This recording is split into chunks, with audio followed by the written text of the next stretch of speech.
अस्सलाम वालेकुम friends, welcome back to my channel. उम्मीद करती हूँ आप सब खैरियत से होंगे और मज़े से होंगे। आज जो मैं आपके साथ रेसिपी शेयर कर रही हूँ वो चने की दाल और करेले की है। और इसमें जो मैंने ट्विस्ट दिया था वो मैंने फ्रेंच फ्राइज़ का दिया था। पहले मैंने पैन में 1.5 कप ऑयल ले लिया था और उसमें मैंने 2 मीडियम आलू छील के उसके फ्राइज़ बना लिए थे। अब फ्राइज़ निकालने के बाद अब मैं इसमें करेले शामिल कर रही हूँ और इसको भी गोल्डन फ्राई करके निकाल लूँगी। गोल्डन कलर देके इसको मैं निकाल लूँगी। और करेले मैंने यहाँ पे 3 से 4 अदद लिए थे और उनको पहले मैंने बारीक काट के 1 घंटे के लिए नमक लगा के रख दिया था। तो यहाँ पे मैंने देखे अब इसको गोल्डन फ्राई करके निकाल रही हूँ। तो और इसको 1 घंटे के लिए रखेंगे तो आपको कड़वापन जितना भी करेले का वो निकल जाएगा। अब इसी ऑयल के अंदर मैंने 4 से 5 अदद प्याज लेकर उनको बारीक काट के इसमें मैंने डाल दिया था और इसको भी मैं तकरीबन गोल्डन ब्राउन कलर ही दूंगी और इसका ताकि कच्चापन ख़त्म हो जाए। ज़्यादा इसको ब्राउन नहीं करना, बस पिंकिश सा कलर आ जाए। तो सब्ज़ी में आपको पता है ब्राउन की भी प्याज ज़्यादा अच्छी नहीं लगती हैं, तो बस इतना फ्राई कर लें कि पिंक कलर इसमें आ जाए। जब प्याज अच्छी तरह फ्राई हो चुकी थी तो इसके अंदर मैंने 4 से 5 अदद छोटे वाले टमाटर ऐड कर दिए थे बारीक काट के।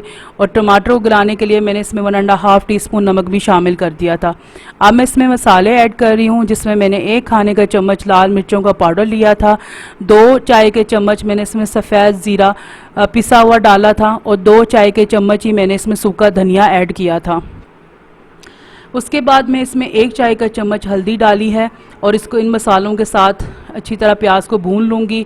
जब मसाला अच्छी तरह भून गया तो इसमें मैंने 1.5 टीस्पून इसमें मैंने लहसुन अदरक का पेस्ट डाला था, तो वो भी डाल के मैंने अच्छी तरह मसाले को भून लिया था। और उसके बाद में इसमें अब उबली हुई दाल 1 कप, चने की उबली हुई 1 कप दाल में इसमें शामिल करके भून लूँगी अच्छी तरह, ताकि वो मसाला और चने की दाल अच्छी तरह भून जाए।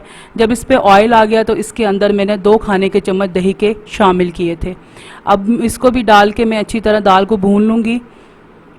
तो जब दही और चने की दाल अच्छी तरह भून जाए और इस पर यानी कि ऑयल आ जाए तो इसके अंदर मैंने इसमें चिकन पाउडर एक चाय का चम्मच मैंने इसमें चिकन पाउडर ऐड किया था। ये आपकी मर्ज़ी है, आप इसमें ऐड कर भी सकते हैं और नहीं भी कर सकते, लेकिन मैंने इसके अंदर डाला था क्योंकि चिकन पाउडर डालने से दाल और सब्ज़ी का जायका बहुत अच्छा हो जाता है और बच्चे भी शौक़ से खा लेते हैं।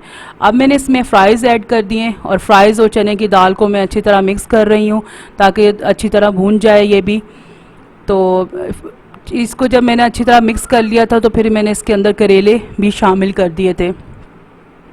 करेले शामिल करने के बाद मैं इनको अच्छी तरह मिक्स कर रही हूँ। तो बस जब तक इतना भून लें कि ऑयल ऊपर आ जाए, बस आप उस वक़्त आपकी, क्योंकि हर चीज़ तो आपकी डन हो चुकी है, बस आपको मिक्स करना है और थोड़ा सा दम पे रखना है ताकि सब्ज़ी का जो ऑयल है वो ऊपर आ जाए। इसमें थोड़ा सा हरा धनिया मैं शामिल कर रही हूँ और बारीक कटी हुई मैंने इसमें हरी मिर्चें शामिल की थी और 1 खाने का चम्मच एंड में मैंने सूखी मेथी डाली थी। तो सूखी मेथी डालने से बस सब्ज़ी का भी फ्लेवर अच्छा आता है और गोश्त की करी का भी फ्लेवर अच्छा आता है, बस अच्छा टेस्ट आता है। एंड में मैं इसमें 1 खाने का चम्मच लीमू का रस डाल रही हूँ। ट्राई कीजिएगा, इंशाल्लाह आपको ये पसंद आएगी। तो अब मैं आपसे इजाज़त चाहूँगी। अल्लाह हाफिज़। मेरे चैनल को सब्सक्राइब करना मत भूलिएगा और बेल आइकन को दबाना भी मत भूलिएगा। मेरी वीडियो को ज़्यादा से ज़्यादा लाइक एंड शेयर कीजिएगा।